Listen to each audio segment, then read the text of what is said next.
Hey boys and girls, Will here. Just in time prepping. You can see what I'm doing here? Exercise. Just got back from my trip and I was gonna take some videos along the way, but you know what I did? I went ahead and I forgot my equipment, my tripod, and all the important stuff that I need to talk to you guys. But there's another thing I realized while I was on my trip, and that's that I need more exercise. And in order to be a decent prepper, you need to be in shape. So I'm on my little bike thing here, and I decided I'm gonna try to lose some of this here extra baggage that I put on over the winter, because during the winter where I live, you can't really do anything when the snow's on the ground ass deep to a buffalo. So, excuse me. So, you just kind of sit around and kind of keep munching on things till finally you get too much weight. So, in order to be a decent prepper, you have to exercise. So, I'm going to exercise and I'm going to talk to you guys today. And since I've been off for I was looking at my library. It looks like I've been off over a week now. And it doesn't seem that long because I was having so much fun with my family on my trip. I wished I had actually brought all the stuff that I wanted to bring with me so I could have videos sent out to you guys, at least time them in so that they would show up on a timely basis. But I was just having so much fun preparing, and that's another thing is I prepared so good that I forgot my equipment for my videos.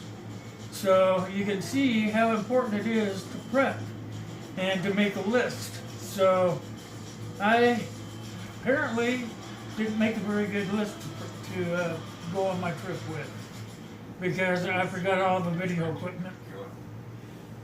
Well, I'm home now, and I had a great time. My son stayed in Washington with his mother, and on my way back, I made my visits along the way.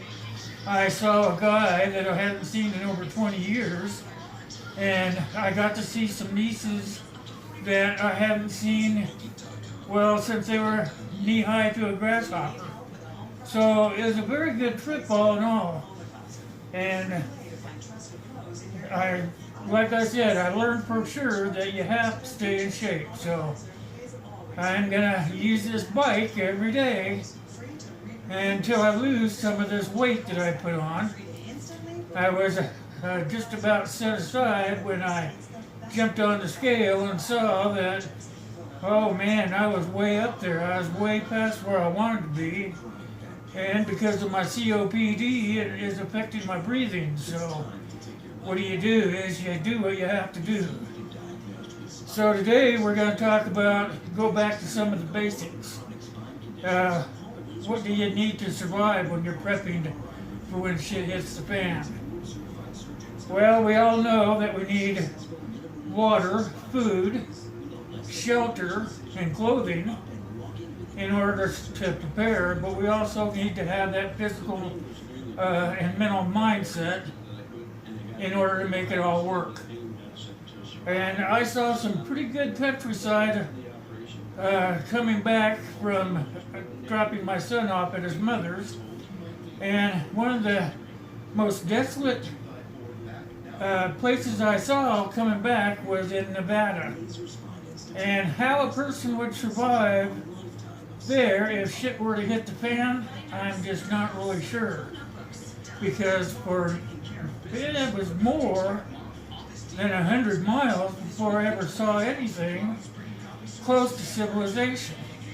And all it was a post office and a couple of houses and a garage where people got their cars fixed. There wasn't even a grocery store or a gas station there. By the time I got across that long stretch, guess what? My car needed some gas. And because my car needed some gas, I ended up going oh man, 22 miles farther in the wrong direction just to get that gas. So that kind of got me to thinking about the videos I make, you know, of being prepared. When I left the one part of Oregon, it said 100 miles to the next gas station. Well, when I drove that 100 miles, that's when I ran into that little hole-in-the-wall town that didn't even have a gas station. So when we prepare to make things work, maybe you should throw some gas into your car. Yeah, some extra gas, and that in itself is a problem because of the fumes. So make sure your containers are airtight and that none of the fumes are going to escape back into your car. But besides that, we need to have water. And thank God I thought about that, because I make enough videos. I know that the human body needs water to survive. We could go without food for a while, but without water, we would surely die.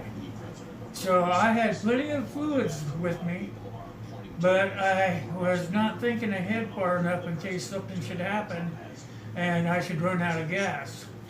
I had a little bit of food with me, but it wasn't enough to sustain myself till I could get to a gas station or someplace that had gas and water. And so I had plenty of fluids.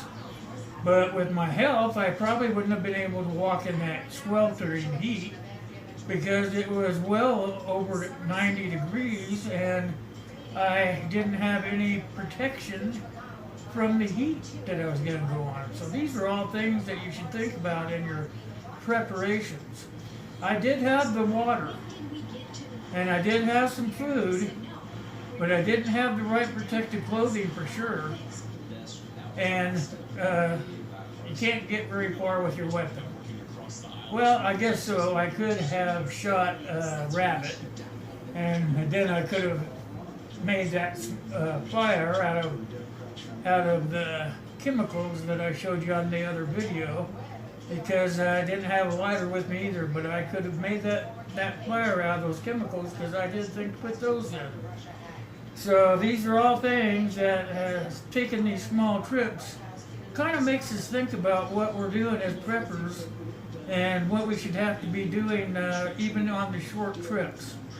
I took 3 days coming back from Washington back here to where I live, and if anything had happened along the way, I'd probably been SOL, which for making the videos doesn't sound very good, does it? But I learned a valuable lesson. I learned that I have to take more with me, and if I don't use it, that's fine, because at least I have it for the emergencies, for when shit hits the fan. And this is a very big thing, you know, is making sure you're prepared, even if you're only going to be gone for a few days. That's where that bug out bag comes into play. And you got to make sure that you have food, water, shelter, and clothing in order to take care of yourself for when that happens. You know, I probably would have had to end up just staying with my car so I could stay out of the weather and stay as cool as possible until someone came by that could assist me.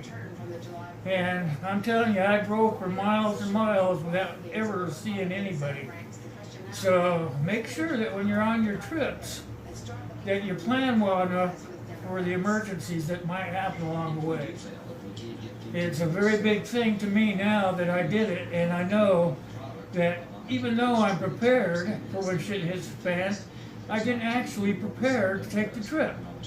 I thought I was preparing, but when I got out there and I got in this situation out in Nevada that really scared the hell out of me, I knew that I had not quite done everything that I was supposed to do. And so next time that happens, guess what? This old boy is going to be prepared, because that was nothing I wanted to happen. So that's today's video, and I wanted to let you guys know I'm back. I had a great time, and I kind of had some harrowing experiences. Shit could have hit the fan for me, and I would not even have been prepared. So I want you guys to think about it food, water, shelter, and clothing, and make sure that you're going to have enough to get by, just in case something should happen. So if you like what you saw today in my video, put it in the comments down below. If you don't like it, put something in the comments down below. And if you have any ideas on some other videos you'd like to see, put it in the comments down below. Also, I'll leave in the comment section one of the places that you can catch up to me at. And you know what? I'll be seeing you guys again now that I'm back from my trip. I want you guys to have a great day. I want you guys to help your neighbors prepare. And I'll see you next time. God bless you, God bless me, and God bless the US of A. Catch you next time.